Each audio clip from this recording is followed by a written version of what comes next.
My dear students and viewers, Assalamu alaikum.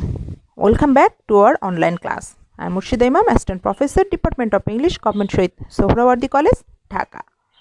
My dear students, today I am here for you, the students of Honours Second Year, Department of English. In the continuation of our previous class, today we will read the last portion of part 7 of the poem The Rime of the Ancient Mariner. And you know, part 7 is the last part of the poem The Rime of the Ancient Mariner. And in our previous class, we completed reading the first 14 stanza of part 7 of the poem The Rime of the Ancient Mariner. And today we will start from stanza 15. And students, and hope today we will draw an end of the poem The Rime of the Ancient Mariner. And after completing the poem, I will give you some important questions, that is some important broad questions from this topic. My dear students, get ready with your textbook and start reading with me. Okay? Go to 15th stanza of part 7 of the poem The Rime of the Ancient Mariner. The starting lines of 15th stanza is like that. Forthwith this frame of mine was wrenched with a awful agony, which forced me to begin my tale, and then it left me free. Here we see that the ancient mariner is describing his awful story. Okay, that is in the previous stanza we saw that the hermit asked the ancient mariner to tell about himself. Okay, and now the ancient mariner is describing that then the mariner describes to that his body was twisted. Okay, that is this frame of mind, that means his body. Okay, his body and mind, okay, was wrenched means twisted with a awful agony. Awful, that means mournful, sorrowful. Okay, and agony means pain, that is intense pain of body and mind. And from when the hermit asked him to tell about himself, the ancient mariner felt that his body was twisted with a sorrowful pain, and that very pain, okay, forced him to begin his story. Okay, to tell his story to the hermit. Okay, and then the ancient mariner is telling that and then it left me free. That is, when he began to tell his story and he finished his story, he felt free from his burden. Okay, so in this stanza we see that the ancient mariner felt the necessity of telling his story to someone, that is to hermit, to shrive his soul. Okay, to shrive his soul, he needs to tell his story to the hermit. And then go to next stanza. Since then, at an uncertain hour, that agony returns, and till my ghastly tale is told, this heart within me burns. Okay, now we see that the ancient man is describing, is saying that from that moment, okay, after telling his story to the hermit, since then, what is he saying? That at an uncertain hour, that is at an unknown hour, he does not know when the hour will come. Okay, so he says that at an uncertain hour. Okay, ever since that day, that sorrowful agony returns. Okay, at an uncertain hour, that is at an unknown hour, and an unknown hour or at an uncertain hour, that very sorrowful agony, that very sorrowful pain returns to him. Okay, and that agony returns, and till my ghastly tale is told, this heart within me burns. That is, and then his heart burns till he tells his story to someone. Okay, his heart burns, so he feels the necessity of telling his story to someone. So, and when does that moment come? It's not known to him. Okay, at an uncertain hour, that pain comes to him, that is returns to him, and force him, that very agony forces him to tell his story. Okay, his if he doesn't tell his story to someone, his heart within him burns. Okay, So then go to next sentence. I pass like night from land to land. I have a strange power of speech. That moment that his face I see. I know the man that must hear me. To him my tale I teach. Very famous line, my dear students. That is, I pass like night. Okay, from land to land. Here the manner is saying to the waiting guest, okay, that the listener is the waiting guest, and the manner is saying that here he travels from one land to another land, okay, from land to land. Why? uh, and where, how, okay, like night, he compares himself with night. So here we see an use of simile, okay, like night. How does the manner pass? Yes, the manner travels or passes his time from land to land like night. As you know, night continuously comes and goes, okay, and like night the manner also travels from one land to another land. And what is he saying in the next line? I have a strange power of speech. That is, the manner is saying that he has a strange power of speech, a striking manner of speech, okay, so that everybody can listen to him. So here you see that the manner has acquired a wonderful power, a strange power of telling, that is of speech, okay, a power of telling a story attractively. He has a power of telling a story attractively. He has acquired it, okay. And that moment that his face I see, I know the man that must hear me. To him I tell I teach. Here the ancient manner is saying that he has that moment from that moment that his face I see, that is, the mariner can select the right person who will listen to him carefully, okay. He has also acquired this knowledge, okay. That is the seeing the face of a man, only seeing the face of a man, the ancient mariner can now select the right man, the right person who must hear him, and to him he, that is the mariner, tells his story and teaches him. To him my tale I teach, okay. He teaches him after saying or after telling his story, okay, my dear students. Here, so you see the supernatural power of the ancient mariner, and at the very beginning of the poem we also see that what we see, what do you see, my dear students? What did you see in the first portion of the poem, the first part? Can you remember? Yes, that is, he selected the wedding guest, one of the three wedding guests, and seeing the face of that guest, he was sure that this person would hear his story attentively, okay. And we see that the wedding guest couldn't but listen to his story. So it is proved, okay. Now my dear students, go to the next stanza. What loud uproar bursts from the door, the wedding guests are there, but in the garden bower the bride and bridesmaids singing are, and hark the little vesper bell which bids me to prayer.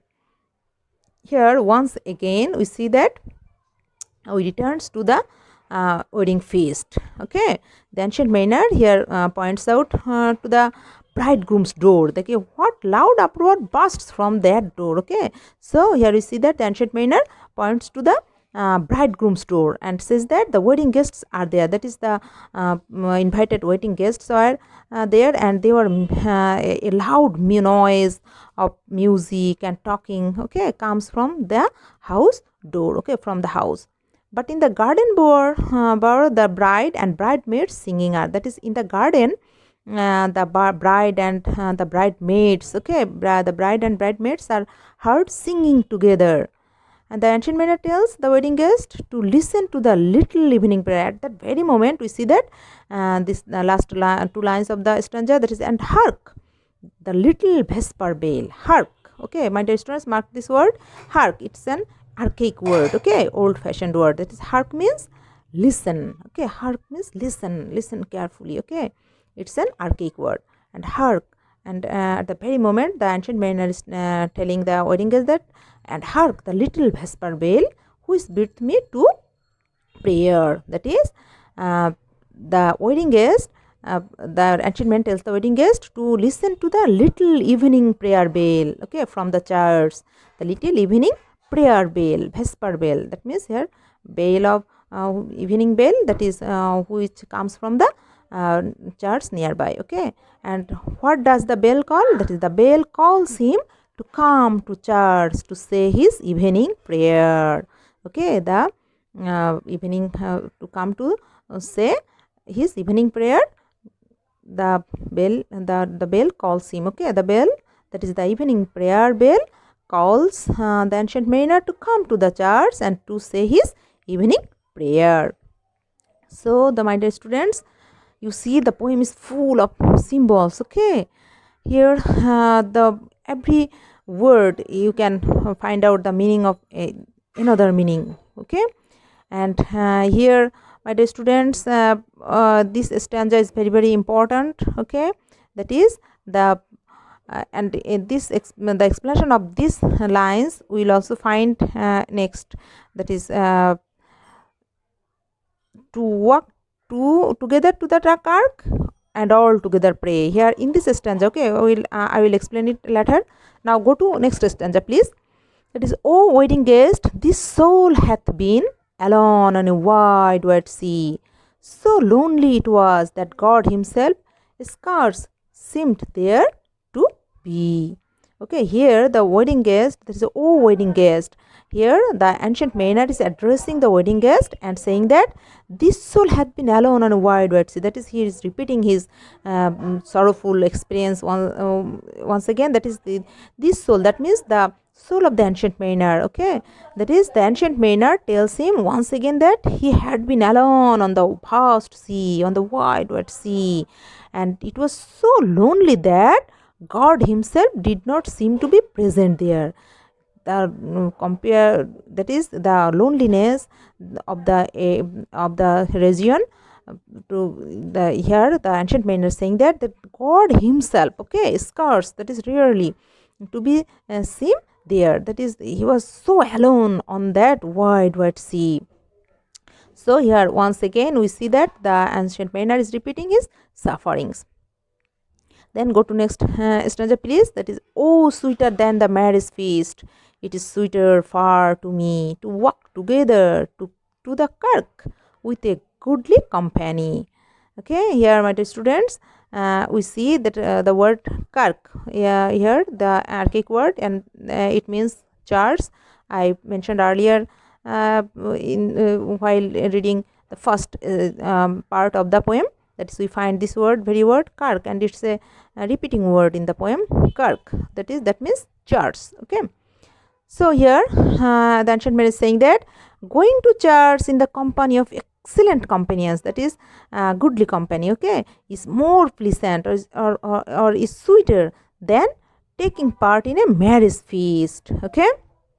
So when we did the previous stanza, that is the stanza that is, what loud uproar burst from the door, and this is the last two lines of that stanza, that is, and hark the little vesper bell which beats me to prayer, okay. Here we see that the ancient mariner was listening to the vesper bell, that is the evening prayer bell, and now he is saying that going to the church, okay, with goodly companies is sweeter than going to or than attending the marriage feast, okay. Oh, sweeter than the marriage feast, it is sweeter far to me to walk together to the kirk with a goodly company, that is to pray to God, okay, to go to the church with goodly companies is sweeter than taking part in a marriage feast with the other other wedding guests, okay. So here we also find a very that means a very that is the old Coleridge is a teacher here, okay. He teaches us. So my dear students, these lines are very, very important for us, for you, okay, for explanation and also for quotation. Then go to next stanza. to walk together to the kirk and all together pray, while each to his great father bends, old men and babes and laughing friends and youths and maidens gay. Okay, my dear students, the same repeating, that is the meaning is the same to the previous uh, stanza, that is to walk together to the kirk, that is kirk means church, and all together pray. So here the ancient man is saying that all types of people, that is people of all ages, that is old men, babes, that is baby, okay, old men, baby, loving friends, young youths, that is young persons, maidens, okay, all came to the church together and they went to the great father, okay. And here the ancient man is saying that when all kneel together in prayer to God, great father, it's very very fine scenario, that is to walk together to the kirk and all together pray, when all persons of all different ages pray together to God, okay, bending, kneeling together in prayer to God, great father, okay. It's a very very nice scenario, and it's very enjoyable than it's more enjoyable than going to the or attending the wedding feast, okay. So it's a comparison, okay, my dear students. And these lines are also very very nice lines, okay. And here also the Coleridge, that is Coleridge emphasizes on going to the church and pray to God, okay, my dear students. Then go to next stanza please.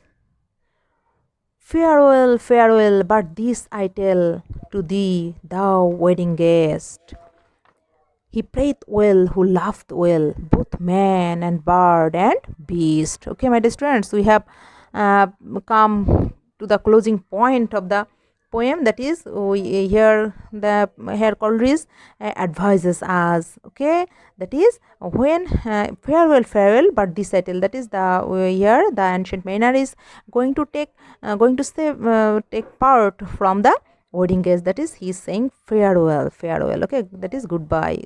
He is saying goodbye to the wedding guest, and he is bidding goodbye to the wedding guest, and but this I tell, that is he before leaving the wedding guest, he wants to tell something to the wedding guest, okay, to the wedding guest. And what is that? Yes, he prayed well who laughed well, both man and bird and beast, that is the ancient manner is telling the wedding guest, that is he is advising the wedding guest, that is he prayed well who laughed well. He left a message for the wedding guest and also for the whole of the nation, for the people of all ages. What was that message? That is he prayed well who laughed well, both man and bird and beast, that is he prays well. The man who prays well, yes, he prays well who loves man, bird and beast, that is all creatures of God, okay.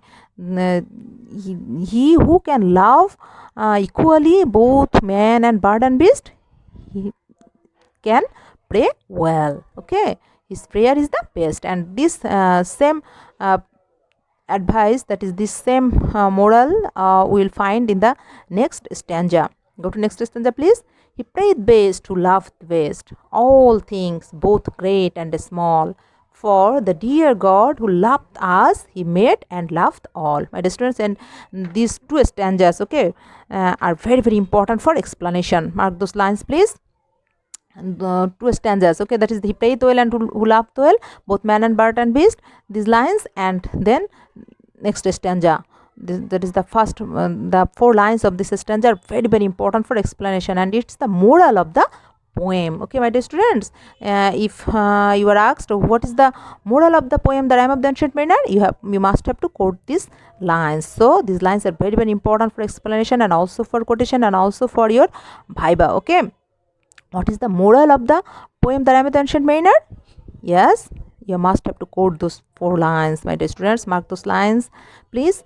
He prayed best who loved best, okay. These 4 lines you must have to learn by heart, those lines, okay.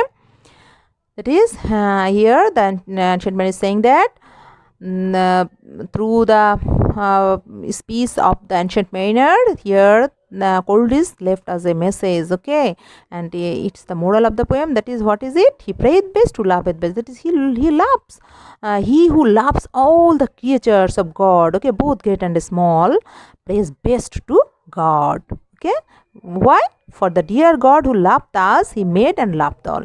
Because you know who has created us, my dear students? God, okay. For the dear God who loved us, he made and loved all. That is because God loves all his creatures equally, because he made all, okay. He has created all. So God has created all, and he loved, he has created all, and he loves all, okay. So as God has created all his creatures himself, so he loves equally, he loves them equally. So if we love the creatures of God, we will be able to gain the love of God, okay. So it's the best prayer to love the creatures, all the creatures of God, both great and small. So my dear students, mark those lines please, and it is the moral of the poem, the rhyme of the ancient mariner. Then go to the next stanza please. The mariner whose eye is bright, whose beard with age is hoar, is gone, and now the wedding guest turned from the bridegroom's door. Okay, my dear students, here once again we see the physical, the description of the physical appearance of the ancient mariner. That is, the ancient mariner whose eye is bright. You know, the ancient mariner was bright-eyed, and whose beard with age is hoar. That is, whose beard has become hoar. That is gray because of age, old age. Okay, so the bright-eyed and white and gray bearded ancient mariner is gone. That is, he gone away, he has gone away. That is, he he takes part from the wedding guest. He has gone away. And now what happens to the wedding guest, my dear students? And now the wedding guest turned from the bridegroom's door. So you see that wedding guest didn't attain the marriage ceremony at all. That is, he went away. Then the wedding guest turned back from the wedding feast and went home. He didn't attend the feast. So my dear students, we are going to read now the last stanza of the part 7, and it's the last lines or last stanza of the poem, the longest poem of Coleridge. That is the rhyme of the ancient mariner. It's the last stanza of the poem, the rhyme of the ancient mariner, okay, and it's the closing lines of the poem. Read with me please. He went like one that hath been stunned, and is of sense forlorn, a sadder and a wiser man, he rose the morrow morn. My dear students, mark this line, a sadder and a wiser man, okay. Then my dear students, you see, he went, he means the wedding guest went like one that hath been stunned, okay. That is, stunned means astonished, that is so shocked. The ancient mariner was the wedding guest was so shocked that he is temporarily unable to react. After listening to the story of the ancient mariner, what happened to the wedding guest? Yes, he became so shocked that he was temporarily unable to react. That is, he went like one that had been stunned, and is of sense forlorn. Forlorn means, you know, pitifully sad and abandoned, lonely, unhappy, okay.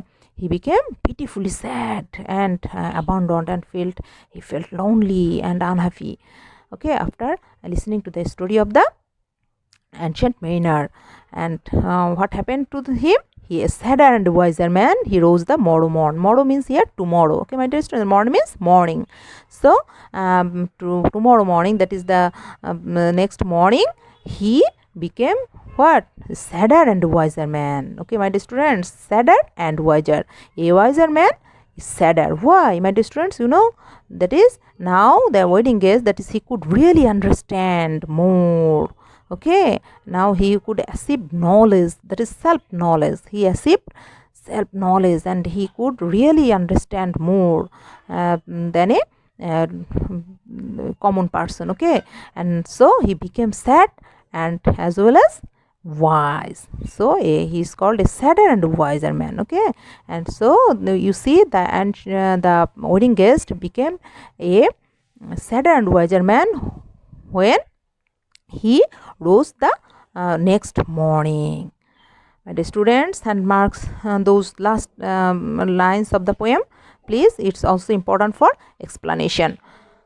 So my dear students, that's all about the longest poem of St. Coleridge.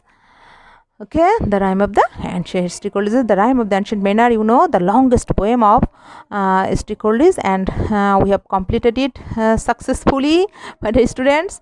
If you can answer all of the questions of this poem, I will say that we have we may say that we have completed the poem successfully, otherwise not. Okay, now my students, get ready to take some questions, that is some broad questions from this topic.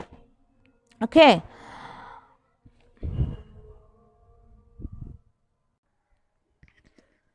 question number 1 for you, that is, the rime of the ancient mariner is a story of crime, punishment and consolation. Okay, discuss. Or you may say the rime of the ancient mariner is a story of crime, sufferings and relief or redemption. Discuss. Okay, you have to write down the question in this way and you have to make the answer. Okay, I am repeating the question once again. I am repeating the question, my dear students, for you. The question number 1, the rime of the ancient mariner is a story of crime, punishment and redemption. Discuss. Or the rime of the ancient mariner is a story of crime, sufferings and consolation or relief. Discuss. Then go to question number 2. Discuss Coleridge's treatment of supernatural elements in his poem The Rime of the Ancient Mariner. Discuss Coleridge's treatment of supernatural elements in his poem The Rime of the Ancient Mariner. Okay. Then question number 3. Discuss Coleridge's narrative skill. Okay. Discuss Coleridge's narrative skill. Of course, regarding the poem The Rime of the Ancient Mariner. Okay. Then question number 4. Discuss Coleridge's use of symbols in the poem The Rime of the Ancient Mariner. Discuss Coleridge's use of symbols in the poem The Rime of the Ancient Mariner. Okay, and that's all about some questions. Okay, and from these questions you will make an assignment. Okay, my dear students, you will make an assignment on question number 2, that is, discuss Coleridge's treatment of supernatural elements in his poem The Rime of the Ancient Mariner, and you will submit it. Okay, my dear students, please listen to me carefully. You will make an assignment of this question number 2, that is, discuss Coleridge's treatment of supernatural elements in his poem The Rime of the Ancient Mariner. Will make an assignment of this on this question and submit it to your page. Okay, that is to your group page. Okay, and I will check it. Then, my dear students, that's all about the topic The Rime of the Ancient Mariner, and in our next class we will start with a new topic. Okay, till then, be happy. Goodbye. Allah Hafiz.